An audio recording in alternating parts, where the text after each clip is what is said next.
കർഷകമിത്രം farmers produce കമ്പനിയുടെ ജൈവ ഉൽപ്പന്നങ്ങളുടെ പ്രൊഡക്ഷൻ സെന്റർ ഈസ്റ്റ് ചീരാലിൽ പ്രവർത്തനം ആരംഭിച്ചു. നവീകരിച്ച rice mill Bathery bishop doctor Joseph Mor Thomas മെത്രാപ്പൊലീത്തയും Milway foods poultry board chairman PK മൂർത്തിയും ഉദ്ഘാടനം ചെയ്തു. കർഷകമിത്രം ഫാർമേഴ്സ് പ്രൊഡ്യൂസ് കമ്പനിയുടെ ജൈവ ഉൽപ്പന്നങ്ങളുടെ നിർമ്മാണ വിപണന കേന്ദ്രമാണ് ഈസ്റ്റ് ചീരാലിൽ പ്രവർത്തനം ആരംഭിച്ചത്. പൂർണ്ണമായും കർഷകരിൽ നിന്ന് നേരിട്ട് ശേഖരിക്കുന്ന ഉൽപ്പന്നങ്ങളാണ് വിപണനം ചെയ്യുക.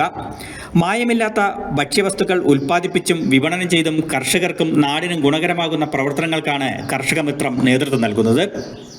യൂണിറ്റായിട്ട് കർഷകമിത്ര ചുരുങ്ങിയ സമയത്തിനുള്ളിൽ വളർന്നു വന്നെന്നുള്ളത് നമുക്കെല്ലാവർക്കും സന്തോഷകരമായ കാര്യമാണ്. ഈ ഒരു വളർച്ചയിൽ നിർണായകമായ പങ്ക് വഹിച്ച ഇതിൻ്റെ മെമ്പേഴ്സുണ്ട്, ഡയറക്ടേഴ്സുണ്ട്.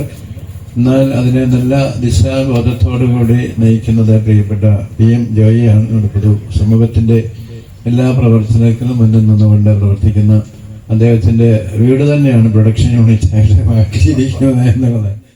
ഉദ്ഘാടന ചടങ്ങിൽ വിവിധ കർഷകമിത്ര അംഗങ്ങളെ ജില്ലാ പഞ്ചായത്ത് പ്രസിഡന്റ് സംഷാദ് മരിക്കാർ ആദരിച്ചു. കർഷകമിത്ര അംഗങ്ങൾക്കുള്ള കിറ്റുകൾ ജില്ലാ പ്രിൻസിപ്പൽ കൃഷി ഓഫീസർ രാജീവ് വർഗീസ് വിതരണം ചെയ്തു. Chairman PM Joy, Nenmeni panchayat president Bindu Ananthan, VT baby, Khader Pattambi തുടങ്ങിയവർ സംസാരിച്ചു. വയനാട് വിഷൻ, ചീരാൽ.